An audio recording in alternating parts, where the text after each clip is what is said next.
Okay, you should probably be able to hear me. You won't be able to see me just yet. I'm trying to figure that one out right now. It's not doing what I want it to do. Let's go ahead and start this off. It's actually a live stream happening right now, but I wanted to back it off and let the people watching for the first time see what our elected officials are doing right now, specifically Miss Crockett, who is actually a total disgrace to the Crockett name as well as the state of Texas. I'm openly saying that. It is and she's about to prove it to you right now. So this is backed up probably 3 or 4 minutes to the actual live stream right now. So here we go. American dream, because if we don't change course financially, they won't. Thank you. I yield back. Thank you. I now recognize the gentlewoman from Texas, Ms. Crockett, for 5 minutes. Thank you so much. I'm going to go ahead and try and get my own video in here as well. The president is doing everything possible. I'll keep an eye on the chat as best I can. To hold him accountable and for the public to be informed about his reckless and illegal behavior. Yet here we are. The Republicans have actually organized this goofy hearing to try to convince the American people that PBS and NPR are, quote, domestic terrorists, or domestic threats, my apologies. Not the incompetent, unqualified Secretary of Defense who's texting war plans to journalists. But it's y'all, PBS and NPR, the American people are supposed to be worried about. You can't make this up. It's as stupid as it sounds.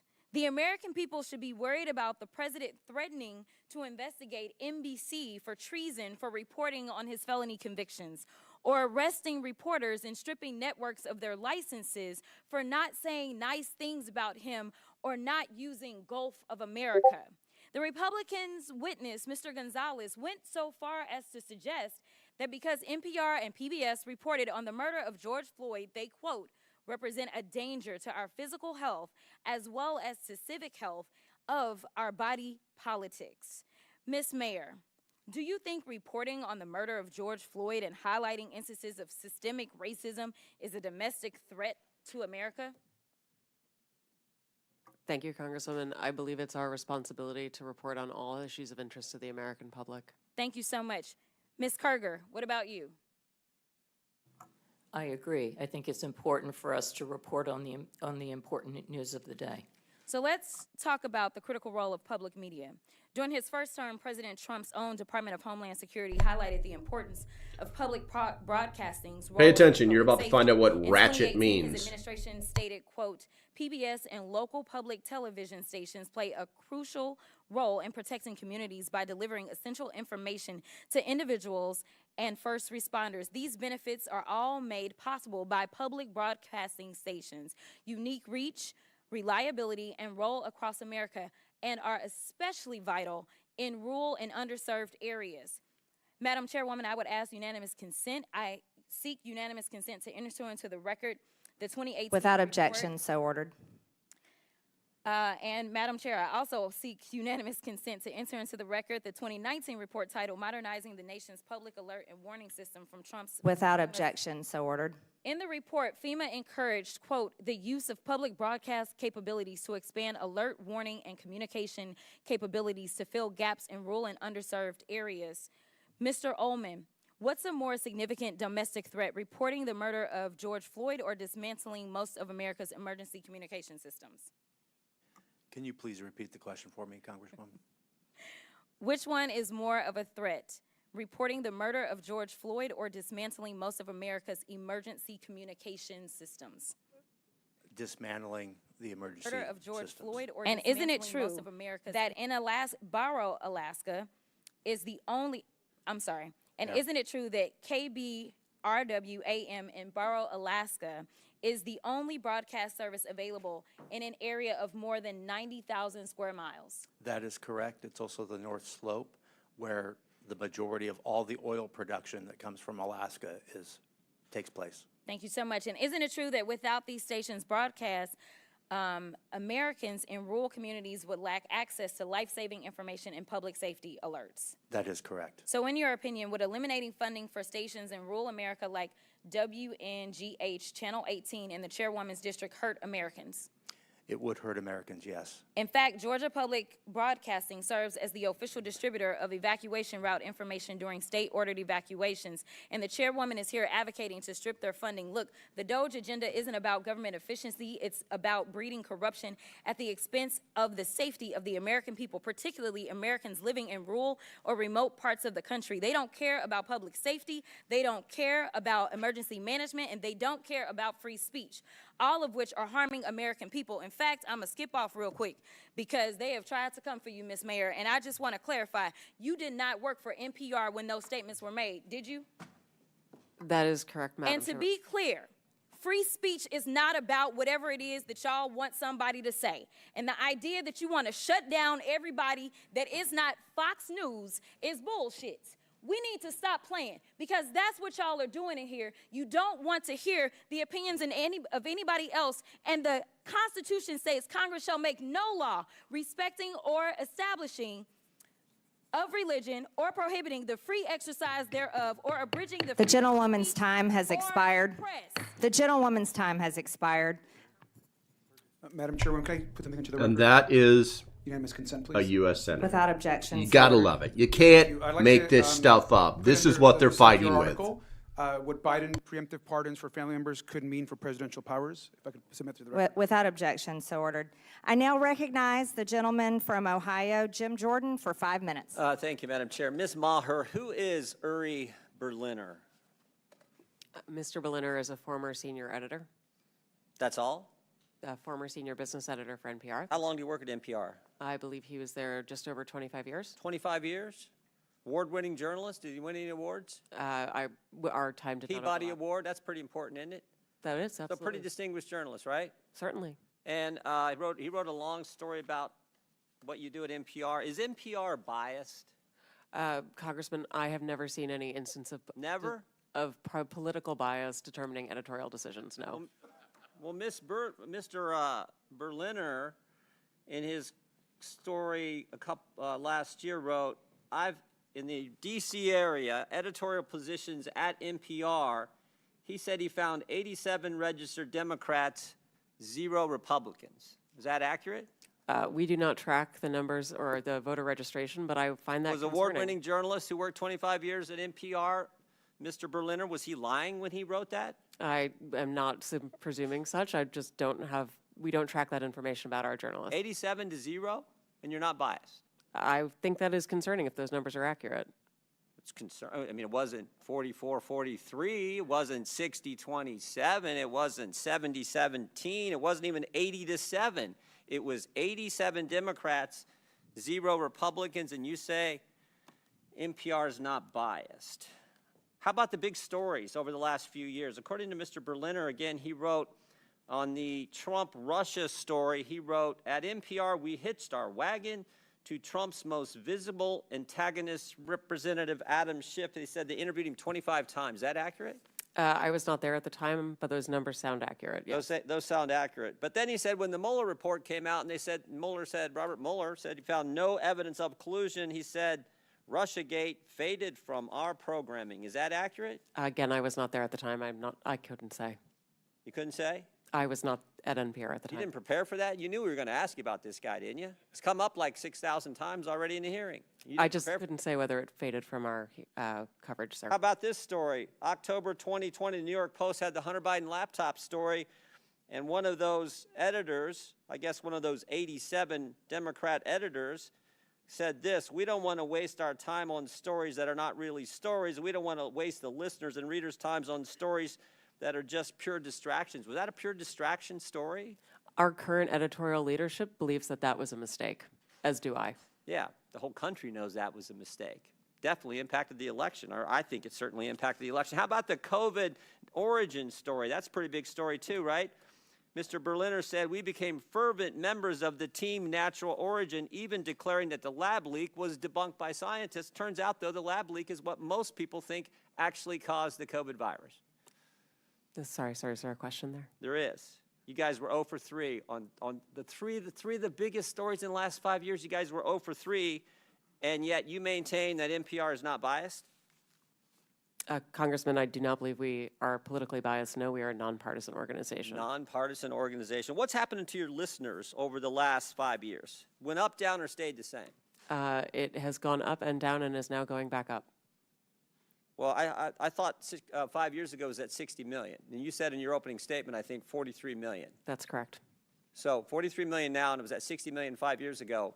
I can do some math. That looks like it went down. And is now going back up. It's I'm now delighted going to back report. up? Yes, What- it is. How much has it went back up? It's From gone what? up a couple of millions over the past Oh, years. so you went from 60 million to 41 million. Now you're back up to 43 million. In a year's time, I'm very proud of that growth, sir. Okay, you're proud of that growth. Okay. But over 5 years, it's went down 18 million. That is correct, sir. Okay. Should taxpayers subsidize NPR? I believe that taxpayers subsidize local stations, sir. That is the vast majority of what I thought federal you said funding you got goes. 11 million from Corporation of Public Broadcasting, which is taxpayer funded directly to you, right? That is to support the public And then radio local satellite stations get it system. from the Corporation for Public Broadcasting, right? They get taxpayer 100 money. million that goes to the local 100 million goes to stations, local stations, and then those local stations buy back programming and content from you. So that money goes to the local stations, comes back to you, gets routed through the local stations, all taxpayer money. Yes. Those fees are actually based on private donations rather than on federal funding. Well, we all know money's fungible, so some of it gets put in there. Certainly, we could agree that money is fungible. What? More money for less listeners. You fired the guy who pointed all this out, who said that you were so biased to the left that you lost listeners, which is exactly happening, and you're here maintaining that, oh, you need to continue to get taxpayer money. I did not fire Mr. Berliner, sir. Okay, the guy that left after all that. Understand. Are you fundraising off today's hearing? Sir, I believe that there was a message that went out earlier today letting people know we were coming in. Yes. Yeah, and at the bottom of the message it said, donate now, right? I don't recall the exact I language. can show it to you. Right there it is. Donate now. I mean, I'm not against fundraising. We all do it. I mean, I get it. But it's, I assume this fundraising thing is probably going to all the left listeners who are subsidized content by the taxpayers, and that's The the gentleman's rub. time is That's expired. the rub. I yield back. I now recognize Ms. Randall from Washington for 5 minutes. Thank you so much. You know, I'm new to Congress. This is my first term, and I came from a legislative body that didn't have quite as heated debates in our committees, and we're generally fairly welcoming to our folks joining us to testify. So I want to say thank you to all of you for taking the time out of your schedule to come and share your experience with all of us and with the American people. I'm grateful for your time and for the work that you do in service of your communities and neighbors.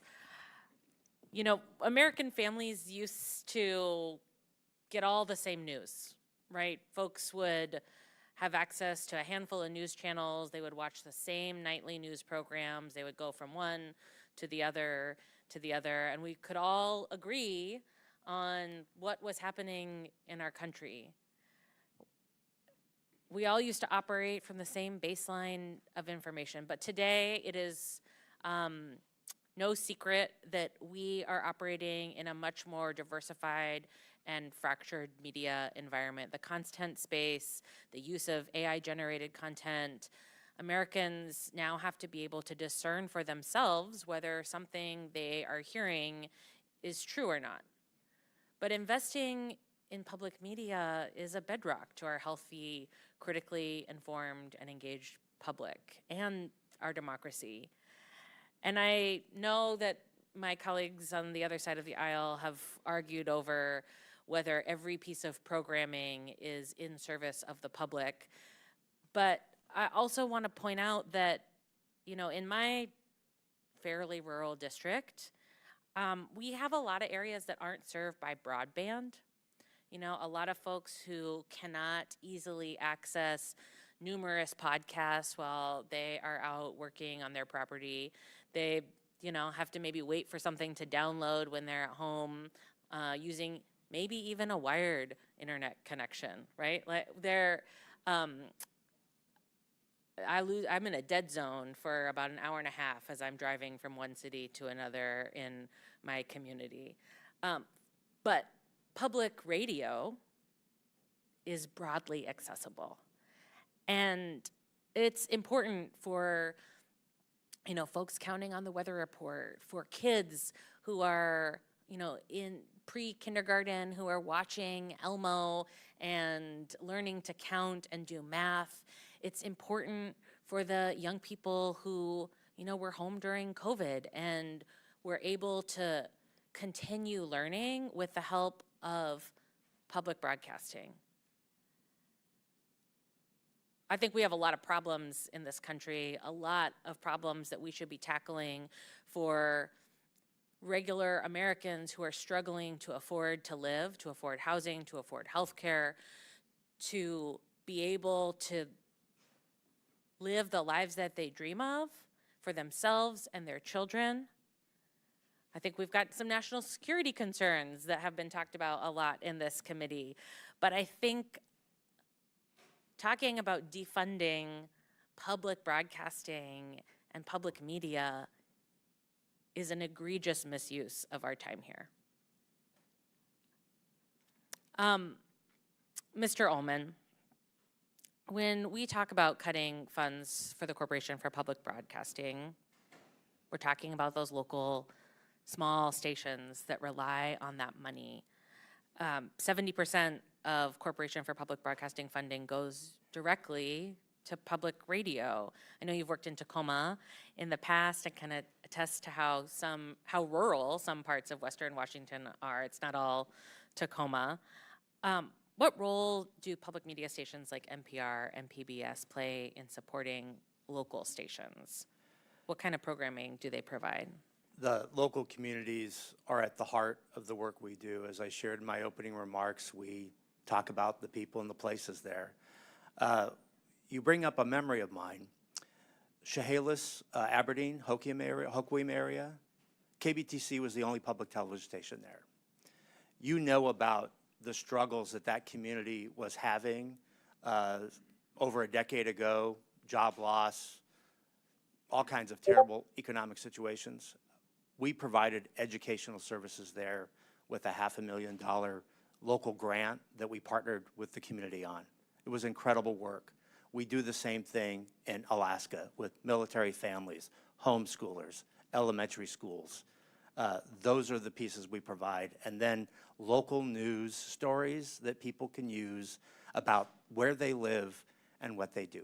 That's what we do. That would be lost. Thank you so much. Madam Chair, I yield back. Thank you. I now recognize the gentleman from Tennessee, Mr. Burchett, for 5 minutes. Thank you, Chair Lady. Ms. Carter, is it true that HBO bought the rights to Sesame Street?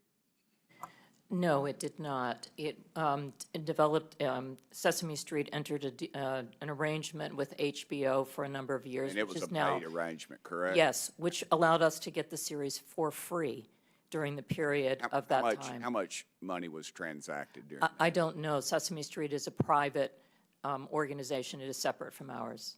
Okay. Ms. Meyer, what about Lee Greenwood's God Bless the USA as propaganda?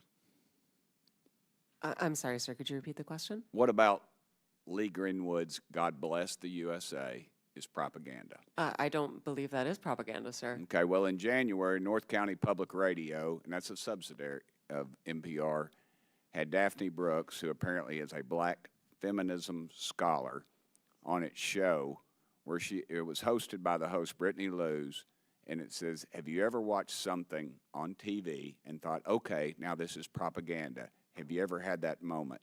To which Daphne Brooks replied, whenever I see Lee Greenwood singing Proud to be an American. I believe that represents the individual we interviewed on air, not the position. And did you say there's no bias on NPR?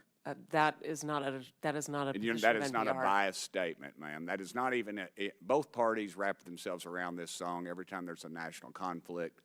Lee Greenwood sings it, and he does a beautiful job, but you say there is no bias in NPR. That is that individual's opinion, and she, of course, is entitled to it, but that is not the position of NPR. Ma'am, you said in your opening statement that you were going to be transformative, and I believe you failed to do that. Let me ask you, why did you call President Trump a fascist and a deranged racist sociopath in 2020? Congressman, I appreciate the opportunity to address this. I regret those tweets. I would not tweet them again today. They represented a time where I was reflecting on something that I believe that the president had said rather than who he is. I don't presume that anyone is a racist. You don't believe anyone is a racist? I don't start by presuming anyone is a racist, sir. Okay. Has NPR or PBS ever conducted an internal review to assess whether conservative or right-leaning perspectives are fairly representative news and programming? Congressman, what we look at is the distribution of people who listen to our work, and we can tell you, and I'm proud to tell you, that for our digital, our podcasts and our website, the distribution of Americans who come to NPR does reflect the political distribution of the nation. In fact, the distribution on our websites, 33% of folks who come are conservative versus 28% who are liberal, and the rest identify as independent. So the largest group is conservatives who come to NPR's websites. So you believe that most Americans think President Trump is a fascist and a deranged racist sociopath? I don't believe that at all, sir. Okay. Ma'am? We obviously are constantly looking at the voices that we bring forward. We take to heart our commitment to bringing forward perspectives from across the country. Our programming comes from our local stations. And I mentioned in my opening comment the series that we did out of Arkansas, Southern Storytellers. That's just one little example. 10% of our schedule is news. The rest of it is either children's programming or programming based on history to give us all a collective expression. And we're constantly looking to making sure that we're bringing forward a diversity of viewpoints and perspectives and experiences that really do make up the fabric of this country. Okay. NPR senior editor Early Leonard, it's been mentioned before, but he was quoted as saying an open-minded spirit no longer exists within NPR, and now, predictably, we don't have an audience that reflects America. Yet you stated that the audience does reflect America. He was suspended without pay for 5 days for saying this, and of course he eventually resigned in April 2024. You've also stated that federal funding is essential for NPR to operate, but also claim only 1% of your funding comes from the federal government. Which is it? Mr. Berliner was suspended for the outside work policy, not for what he said, sir. In terms of federal funding, the federal funds go to support our operation of the public radio satellite system, which enables all of our local stations to be able to communicate information and broadcast, including— As stated earlier, ma'am, funding is very fungible. It flows wherever it needs to. I don't buy that argument. We do have I a wonder if separate any of the balance sheet for members that, of the sir. committee would comment real quickly. Would you agree that Real America's Voice, Newsmax, Fox, or News Nation, if they were to see federal funds, would you all support that? Yes or no? Mr. Ullman? Yes or no? I'd have to get back to you on that. Ma'am? Yeah. I actually don't have an opinion about that. Ma'am? I don't have an opinion about that, sir. That would be Congress's decision. Thank you, Chair Lady. Thank you. I now yield to the gentleman from California, Mr. Khanna, for 5 minutes. Thank you, Madam Chair, and thank you for allowing me to wave on to the committee. Mr. Gonzalez, I read with interest your testimony. It was so angry, so I thought I'd try to lighten things up a little bit. Who are 3 of your favorite characters on Daniel Tiger, or what episodes are your favorites? Representative Khanna, thank you very much for the opportunity to lighten up. I think I've taken a time machine here. Sesame Street went to HBO. Daniel Tiger, do you have some favorite characters? Oh, the owl, any of them? No, none. What does Ugga Mugga mean to you? Nothing. You've never heard the expression Ugga Mugga? Yeah, I don't think so, no. It's affection. Have you ever watched a Daniel Tiger show, or know any families who watch a Daniel Tiger show? I don't think so, no. You've never watched one? You I've never seen Daniel Tiger. On it, Sorry, do you know what Daniel Tiger is a successor to? And I don't know Daniel Tiger, so I don't know what he's. No, the show. What it's a successor to? Do you know? No. You really don't know? No, Honestly? I really don't. I'm on the You know oath. all the history. It's a successor to Mr. Rogers. Oh, there you go. Okay. Yeah. Mr. Rogers, I know. Okay. Are you familiar with his 1969 testimony? I am. He said, I want to quote, because it's one of my favorites. I studied this actually going to school. It's some of the most effective testimony in Congress. He said, I give an expression of care every day to each child to help him realize that he is unique. I end the program by saying, you've made this day a special day by just your being you. There's no person in the whole world like you, and I like you just the way you are. Senator Pastor was a hard-headed fiscal conservative, said he got goosebumps by that testimony, and it's what convinced him to fund the public broadcast. You've said you wouldn't have funded it. Do you think Senator Pastor made a mistake back then?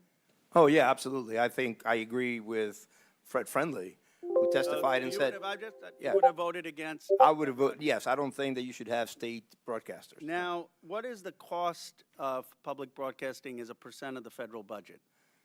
I don't know, but it is a. I mean, yes, come on, you're talking about the $36 trillion of debt that we have. You're saying this is a really important thing that we need to cut. You didn't research out what percent it is? It's important in principle, Well, and it no, is. but you It was. said the principle is a different thing. You're saying this is an effective strategy to cut debt, and you have no idea what percent. It was 5% of the discretionary cuts in the GOP. It's 0.01%. Right, but it was 5% of the discretionary cuts in the 17 budget. 0.01% Right. of the federal budget. That's one of the reasons Senator Pastor said, you know, it's worth it in an investment in American kids. Now, you said Sesame Street is a private organization, or Sesame Street is going private. I didn't understand that because Sesame Workshop is a nonprofit. What did you mean by private?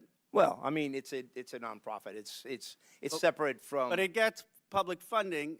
Were you talking about the HBO thing? Yes, Do you realize that HBO just canceled with them? And I do. Yes. And the reason they canceled them, and I'm trying to explain why Senator Pastor funded this, and if you talk to families who watch Daniel Tiger, maybe you'd appreciate it.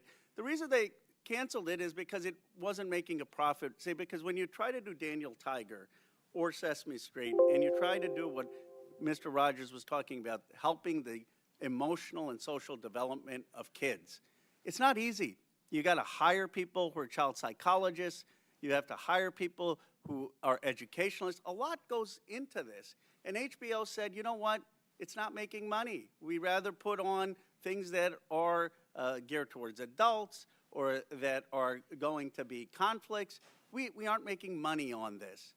And the whole reason Senator Pastor said that we're going to fund this, I know you kind of mocked in your testimony the kids, but the whole reason was that when you make programming for children to help their social and emotional development, it costs so much money to do, and it's a public good, then not everything has to be about profit.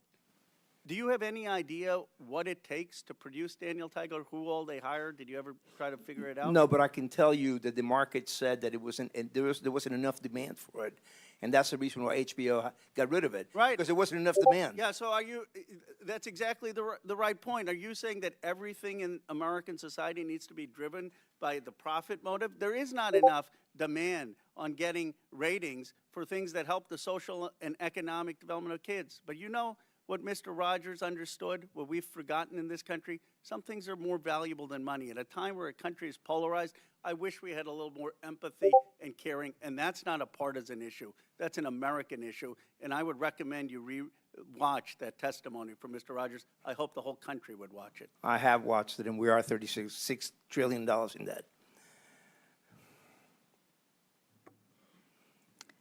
I now recognize the gentleman from Missouri, Mr. Burleson, for 5 minutes. Thank you, Madam Chair. I think that it's important to bring this conversation into the context that needs to be said, which is that we are $36 trillion in debt as a nation. We're spending 20% of every dollar that comes in from taxpayers just to cover the interest. And guess what? American people, bad news, interest rates are going up. So that 20% is going to get worse and worse.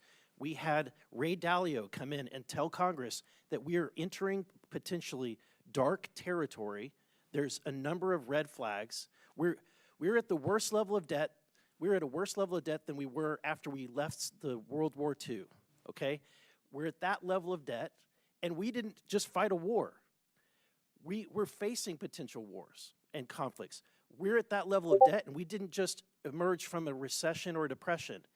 If that happens today, you'll see the dollar no longer be the world reserve currency, and we will be in serious trouble. And so that is the context that we're in. Look, if there was all the money in the world, it's fine to throw money around, but we don't have all the money in the world. And the question that we have at hand today is it appropriate to spend taxpayer dollars on things that may not be necessary anymore? And so my question, Mr. Gonzalez, at one point in time, there was state-sponsored speech directly. It was the form of town criers, correct? So government used to fund people to go out in the street and deliver the news of the day vocally at street corners, correct? Okay, why don't we do that today? Well, I think it's because we have better ways of delivering the news. I mean, I think you get my point. Like today, at one point in time, there was very limited access to news, and there was an appropriate time where potentially we needed to have state-sponsored news. But is that the way? Do we need that today? No, we do not. And may I quote Thomas Jefferson on this very point, since you bring this up? He said, "To compel a man to furnish contributions of money for the propagation of opinions which he disbelieves and abhors is sinful and tyrannical." This is what I base my opposition to public funding for media. Yeah, and that's why I think that given this context, like, let's be real. It was said that we're attacking free speech. This is state-sponsored speech, and the very reason why we have these witnesses before us today isn't because they're totally being funded or completely being funded. We're not bringing in Disney Channel in here, right? We're not bringing in the National Geographic, right, for their content.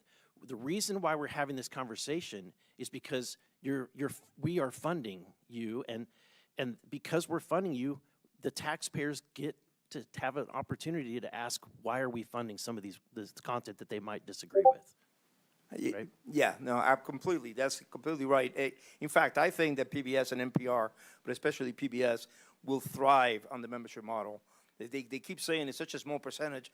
Well, if it's the public funding, if it's such a small percentage, then no problem. Yeah. So, Ms. Maurer, I'm going to ask a very difficult question, but if you're in my shoes and you have to face the fact, can we fund Social Security or do we spend money on NPR? Which would you choose? Congressman, I would argue that if you had to pick, if you were forced to make a decision, there wasn't enough money to go around, Social Security or NPR? We know how important public media is to our nation's seniors, sir. More important than Social Security. I think the American people disagree. I think that Ms. Kerger, let me ask this. Would it be more appropriate to fund PBS or to fund veterans' health care? If given limited resources, which is where we're at. I recognize the limited resources, and I feel that both are important for this country. And I think what the American people want to know is when they're sending money, their taxpayer dollars, and they're funding things like Independent Lens. And look, I like some of the content on your stations. I love Nova. But you know what? Nova competes with National Geographic and Nature. Why are we funding something that competes with these private sector entities? I like Sesame Street, but I also know that it's competing directly with Handy Manny, Doc McStuffins, and Little Einsteins, right? Those exist, and we're not funding them. They're not here having to defend their content. But because we are funding it, I'm going to ask you, why are we funding an episodes of Real Lens, Independent Lens, about an episode called Real Boy, a trans teen navigates adolescent sobriety and physical emotional ramifications? That's what the American people want to know. Social Security. We're out of time, but our witnesses can answer the questions. Thank you, Madam Chair. That was a documentary that was produced for adults as part of our primetime audience, and it was part of a point of view that we share to try to help people understand the wide breadth of experiences of people across the country. Thank you, Madam Chair. I now recognize the gentlewoman from the District of Columbia, Ms. Norton, for 5 minutes. Thank you, Madam Chair. I would like to thank the witnesses for being here today. I am a strong supporter of public broadcasting, and I am a regular listener and watcher of the public broadcasting stations here in D.C. Public broadcasting is a public good. WETA's DC's local PBS station is proudly home to the world's longest running high school quiz show. For over 60 years, the show, It's Academic, has showcased some of the best and brightest high school students in the capital region. President Reagan once praised It's Academic as, quote, a reminder of the importance of education, end quote. And even Supreme Court Justice Clarence Thomas made a guest appearance. One area student who competed on the show said, quote, it's made me a lot smarter, end quote. And, quote, getting to say that I've been on a TV show is really cool, end quote. It's Academic is just one example of local public media programming that celebrates and lifts up the community. Mr. Ullman, in your experience as head of the Alaska Public Media, why is it important for public media to elevate local voices? Thank you so much for that question. There are stories to be told all over this great nation of ours.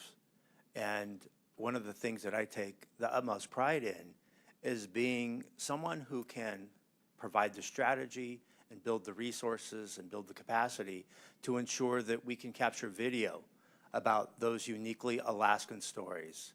We can capture audio about those uniquely Alaskan stories.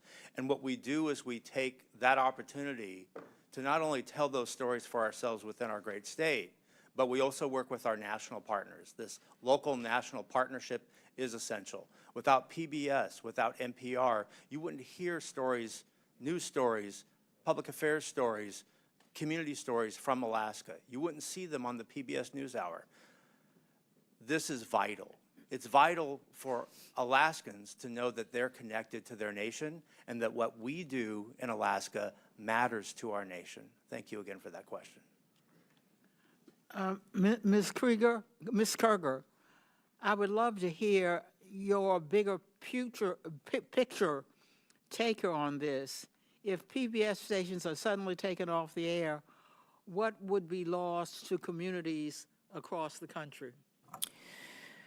I've spent a good part of my time as the president of PBS traveling and visiting our stations across the country because I feel for me to do my job well, I need to understand what the role of our stations are in communities. That means spending time not just with station management, but also with people in the community. So I've been to all 50 states. And the reason that we are here and the reason that we are arguing so passionately for funding, recognizing there are very difficult challenges in our is that many of our smaller and actually medium-sized stations would not exist without the federal appropriation. And when you look at a station like Cookeville, Tennessee, which serves part of Appalachia, 50% of their budget comes from the federal government. Those are stations that I've seen that have small staffs that do extraordinary work. You know, I really hate to And say those are it, the but I think that stations PBS and I NPR worry need to go away. would They're not a survive. massive This would be an waste of existential money. moment for them. Most people that's do why not this even is so listen to radio anymore, regardless of where they DC live. area And NPR let's station face it, similarly PBS provides just doesn't do the job that it used to do. acclaimed programming, So it probably needs to go away. including up-to-the-minute news and local shows. Let me know what you think in the exploring chat. The DC cultural scene and For sharing the whole stories 3 from people all that are over the watching. city, Love you including guys. Historically marginalized areas. The station also produces award-winning journalism, such as an investigative feature on local families coping with sickle cell disease. Throughout the country, more and more local news outlets are closing each day at a rate of more than 2 per week. This has made public radio reporting all the more important. Ms. Maher, why is it beneficial for journalists to live in the communities they cover? We'll let the witness quickly answer, and then we're out of time. Thank you so much, Madam Chair. We find that enabling public radio to continue to be funded allows for us to meet the needs of people who live in news deserts, and having journalists who are from that community means they can prioritize the needs of that community, whether it's sickle cell issues in DC or whether it's the price of sorghum in our agricultural heartland, whether it is thinking about the wildfires that we see across the center and west of our country, or whether it is the impact of storms across the Gulf and southern parts of our country. We recognize local journalists. They speak the language. They recognize the pronunciations of the places that they come from. They come from the community. It is tremendous value to enable that we are for America, from Americans, and all American voices are heard. The gentlelady's time has expired. I now recognize the gentleman from Texas, Mr. Fallon, for 5 minutes. Thank you, Madam Chair. Ms. Marr, do you believe that National Public Radio takes a balanced and fair approach to news, politics, culture, et cetera? Mr. Fallon, thank you for the question. I came into National Public Radio with And I apologize. It's just that we have such a limited time. Do you believe that to be true? I believe that we have work to do. We always do, in order to improve and to serve all Americans. More accurate than not that you're fair, or you're either fair or you're unfair. So what do you think you are? I believe we wake up every day with a desire to be fair, and it is part of You're why not claiming that you're fair. You have a desire to be fair. Okay. So you would not describe NPR as objective and nonpartisan? I would. You would, okay.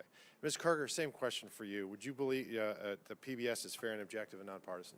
Yes. Okay, thank you. Thank you for the quick answer, too.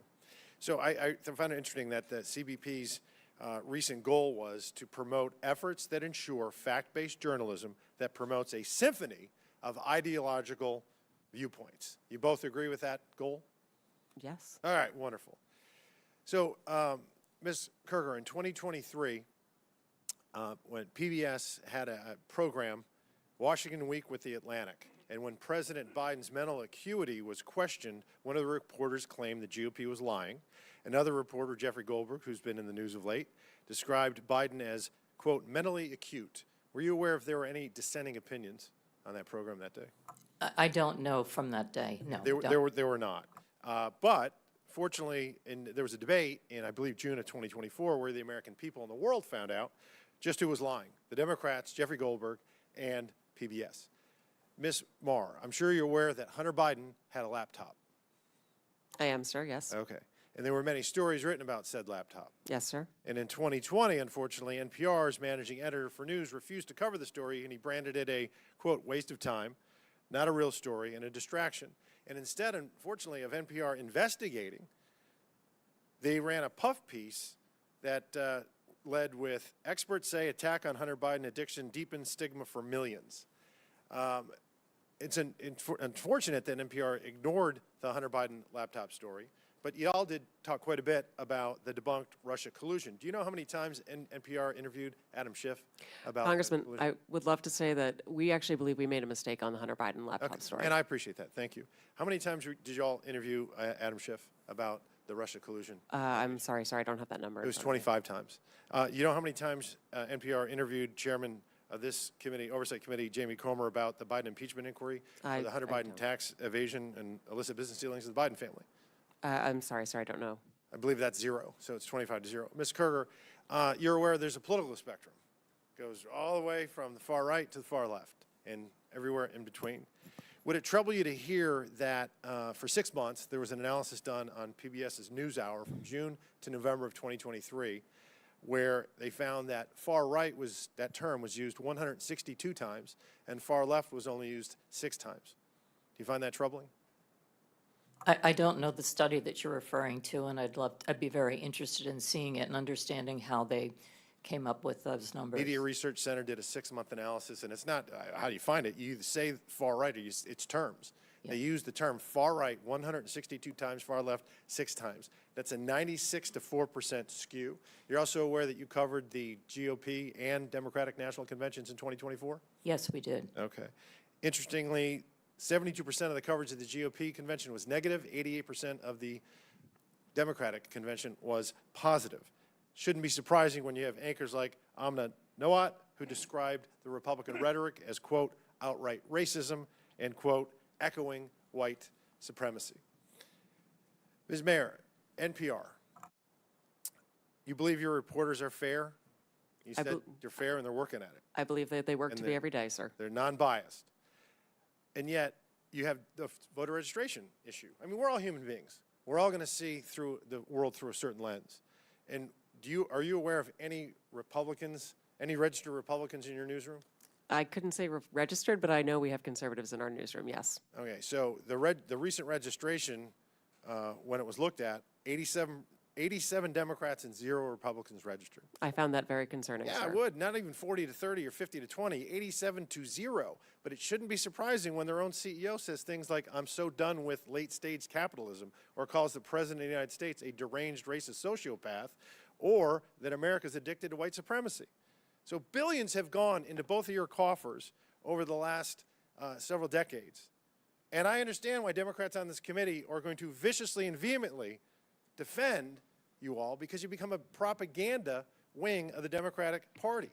67% of your viewers and listeners identify as Democrat, with only 12% conservative, and you become a sandbox for leftist propagandists to frolic on taxpayer dime and no more.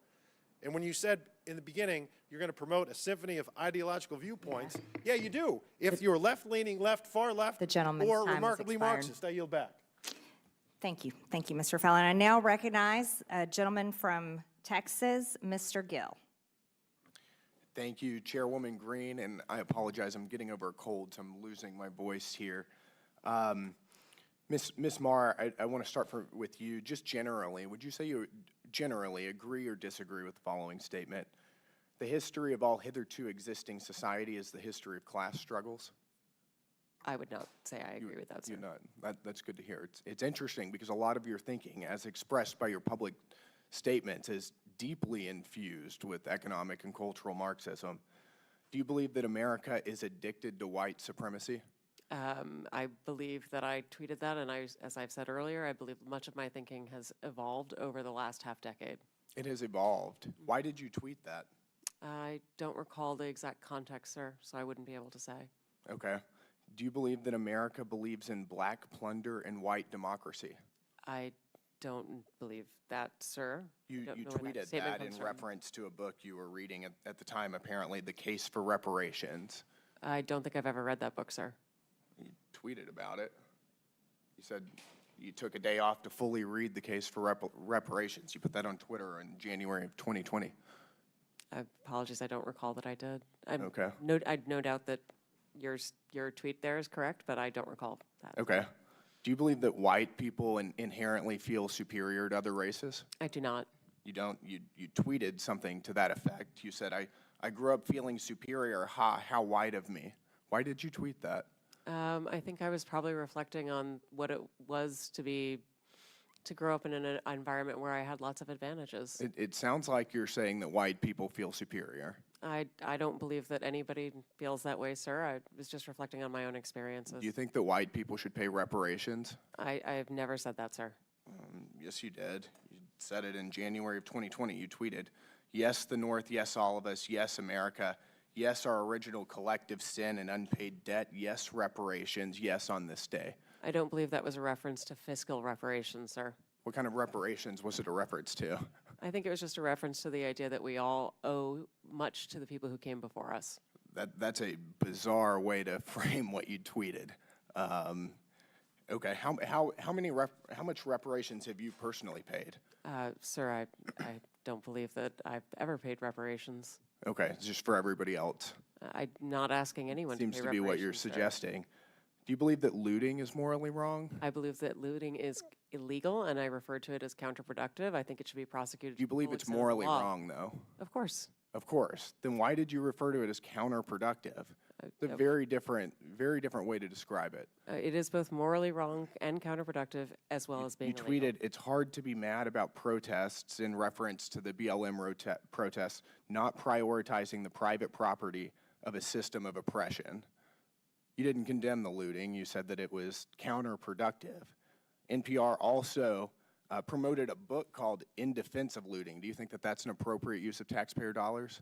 I'm unfamiliar with that book, sir, and I don't believe that was at my time You at tweeted NPR. that you read that book, but I don't believe that I did read that book, sir. do you think that a few years ago, NPR educated America about, quote, the whole community of genderqueer dinosaur enthusiasts? Do you think that that's an appropriate use of tax dollars? I was not at NPR at the time, sir. That's not the question, though. Do you think that that's an appropriate use of our tax dollars? I think our tax dollars that we use are to be able to provide a wide range of I'll take that as a yes. You do believe that that's appropriate.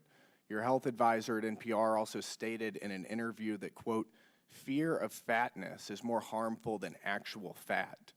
Would you like to explain how fear of fatness is more harmful than actual fat? That's an editorial at NPR. I am not familiar with the editorial, and I don't believe that was published during my time here. It's called Diet Culture is Everywhere. Here's how to fight it. Do you think that that's an appropriate use of taxpayer dollars? I think any reporting on health is an appropriate use of taxpayer dollars, yes. And you think that editorializing that fat is not unhealthy is appropriate? I don't know what that article is, sir, and I'm not familiar with it, so I couldn't say. This is fake news. Do you think that basic accommodations like doorways or seat belts represent, quote, latent fat phobia? I don't have an opinion. It's also from NPR. Do you think civility is racist? No, sir. No. Well, your outlet ran an article entitled, quote, when civility is used as a cudgel against people of color. That was on All Things Considered. Would you like to explain? I'm not on the editorial side, sir. I'm not familiar with that story. You talk about how NPR is news. This is editorialization, and I'll read it. For many people of color in the United States, civility isn't so much social lubricant as it is a vehicle for containing them, preventing social mobility, and preserving the status quo. This is garbage.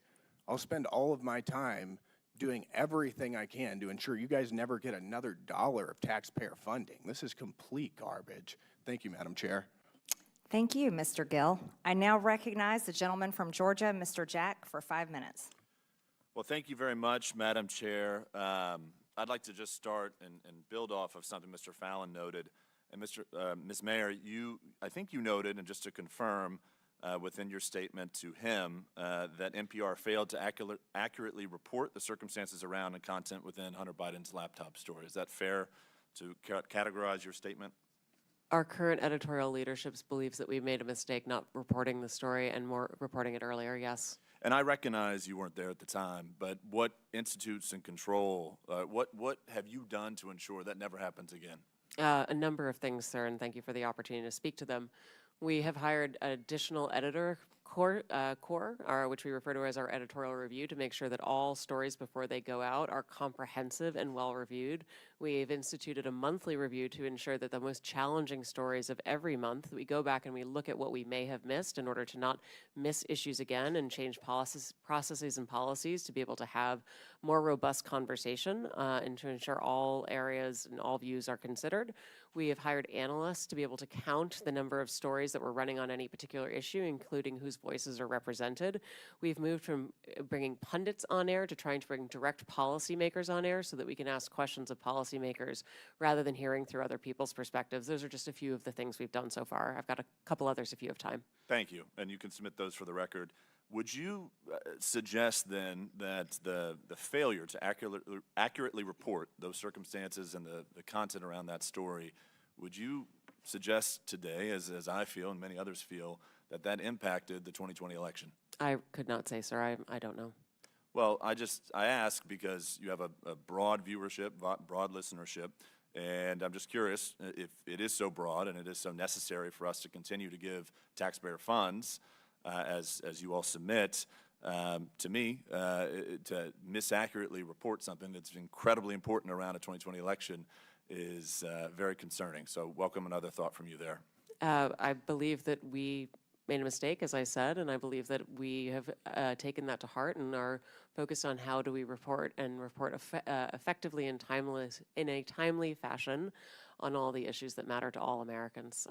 I hear your looks like there's 4 of you in here right now. Just breaking in real briefly. It looks like pretty much it's the parties have separated 100%. PBS and NPR are not going to receive any money, and the recommendation is that DOGE shuts them down for some. At some point, they will have to continue on by themselves. So we will continue. Currently the guy talking right now is pretty calm, but he's on the left.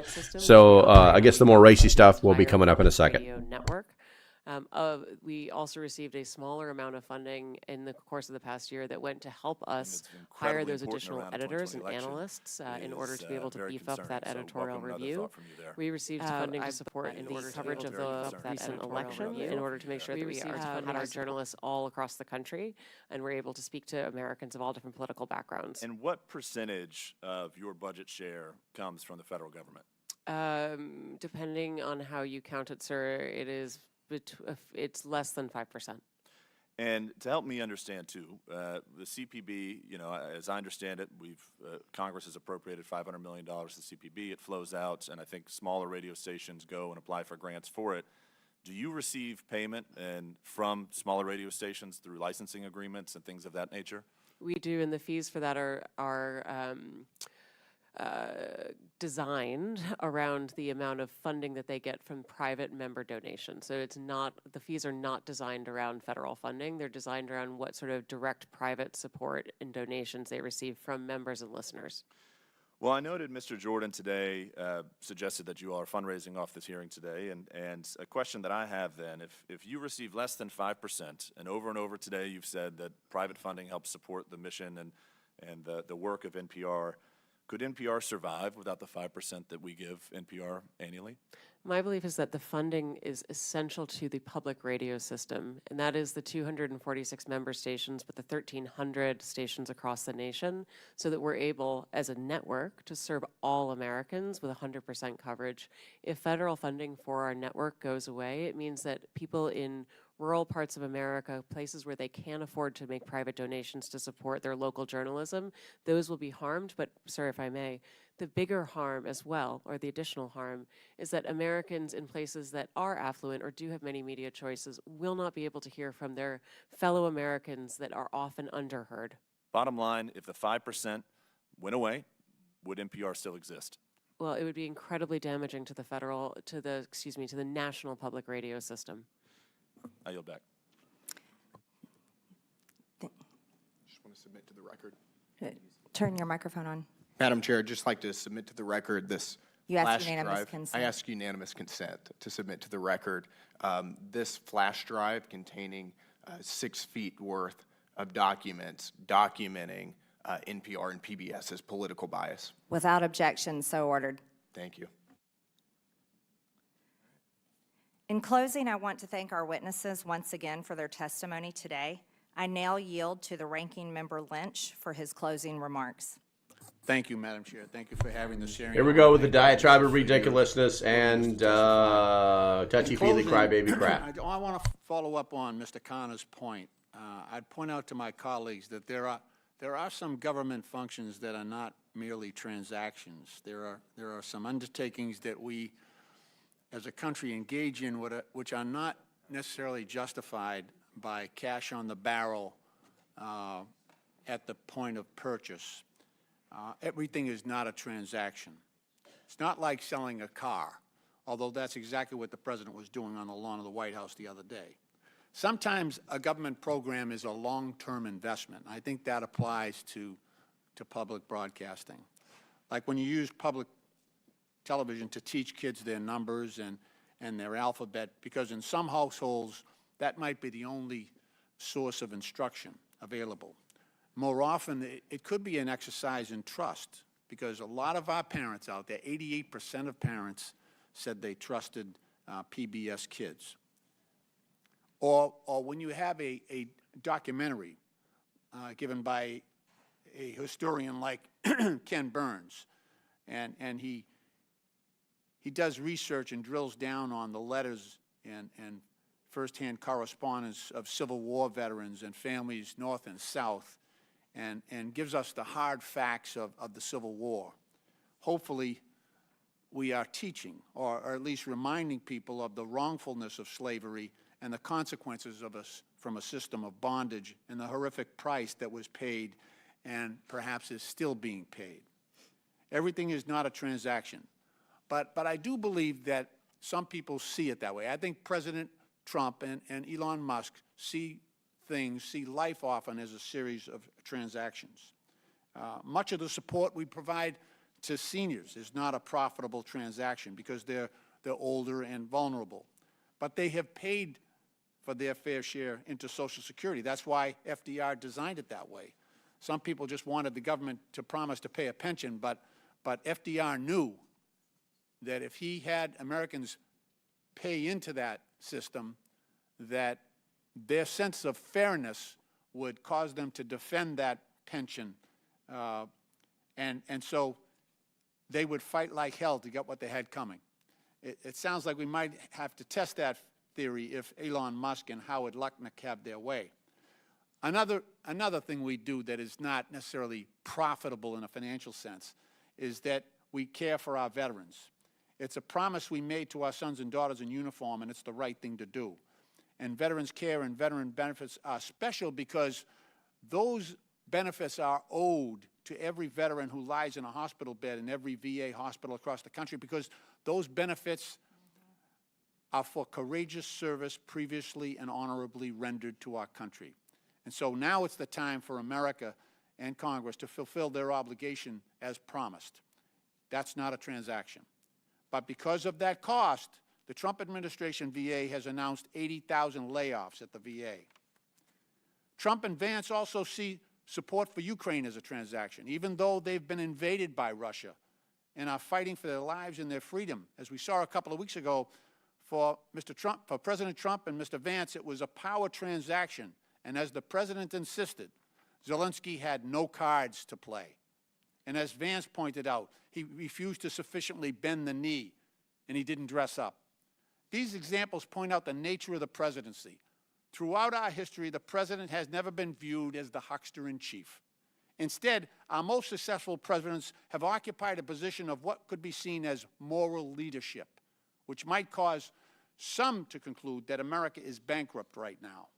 But I have hope in the genius of our Constitution, that the checks and balances of our government framework might once again compensate for that shortcoming in the White House. Okay, guys, this is a super cool speech by a guy who just wants you to keep funding it. Don't buy it for a second. I'm going to go ahead and shut down the live stream. I want to thank you guys for hanging out.